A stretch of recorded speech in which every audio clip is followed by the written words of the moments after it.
El barroco es un movimiento cultural y artístico propio del siglo XVII. En la literatura del barroco predominan los contrastes de la luz, la oscuridad, el espíritu, el lujo y la miseria. Contexto histórico. El barroco es el periodo literario que sucede al Renacimiento y que abarca desde finales del siglo XVI hasta finales del siglo XVII. Frente a la época del esplendor del Renacimiento, se manifestó principalmente en la Europa occidental, aunque debido al colonialismo también se dio en numerosas colonias de las potencias europeas. Principalmente en Latinoamérica, cronológicamente abarcó todo el siglo XVII y principios del siglo XVIII, con mayor o menor prolongación en el tiempo, dependiendo de cada país. El término barroco tuvo un sentido peyorativo, con el significado recargado, engañoso y caprichoso, hasta que fue posteriormente revalorizado a finales del siglo XIX por Jacob.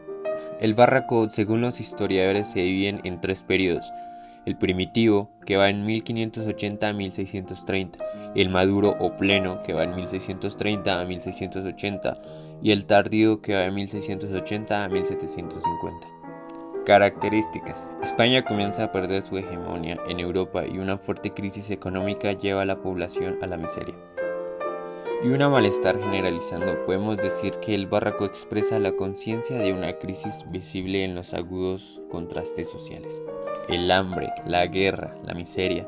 Comienza a surgir un desengaño y una concepción pesimista del mundo, de la vida y de la situación de la nación, y surgirán los temas propios del barroco, como es el desengaño, la desvalorización con el terreno, la melancolía, tendencias a los contrastes y tendencias hacia la representación realista.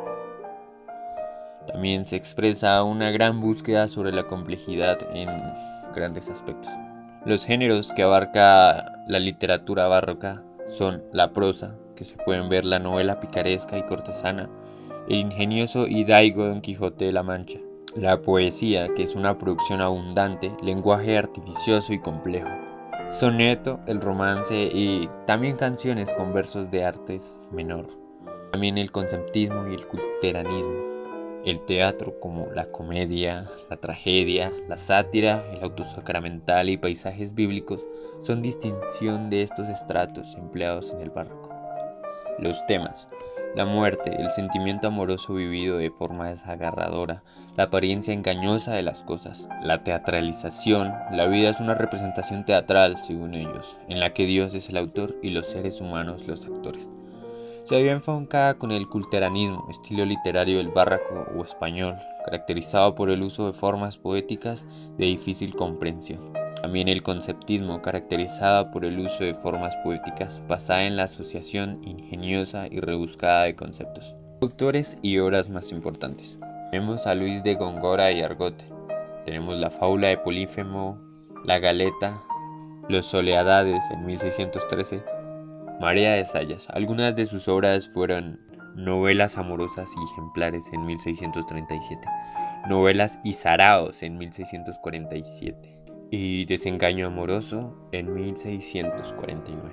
Algunas de sus obras fueron La hermosura de Angélica en 1602, La Dorotea en 1632 y La Gatomaquía en 1634. Tenemos a el autor Calderón de la Barca, que sus obras más notables fueron Amor, Honor y Poder en 1623, El alcalde de Salamea en 1651, Adiós por razón de Estado, que fue hecha en 1650 y 1660, 10 años. Y por último, y uno de los grandes autores, Miguel de Cervantes Saavedra, que algunas de sus obras ya sabemos: La Galatea, que fue en 1585, El ingenioso y daigo Don Quijote de la Mancha en 1605, El ingenioso caballero Don Quijote de la Mancha en 1615. Arquitectura.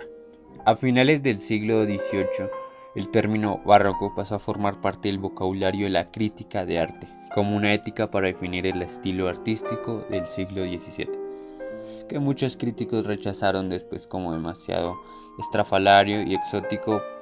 La escultura. Sus características generales son el naturalismo, es decir, representaciones de la naturaleza tal y como es idealizada. La pintura se caracterizó por la búsqueda del realismo a través del efectismo y de una cierta teatralidad. La luz y el color pasaron a ser grandes protagonistas, encargados de producir la profundidad y la perspectiva más que la línea y el trazo.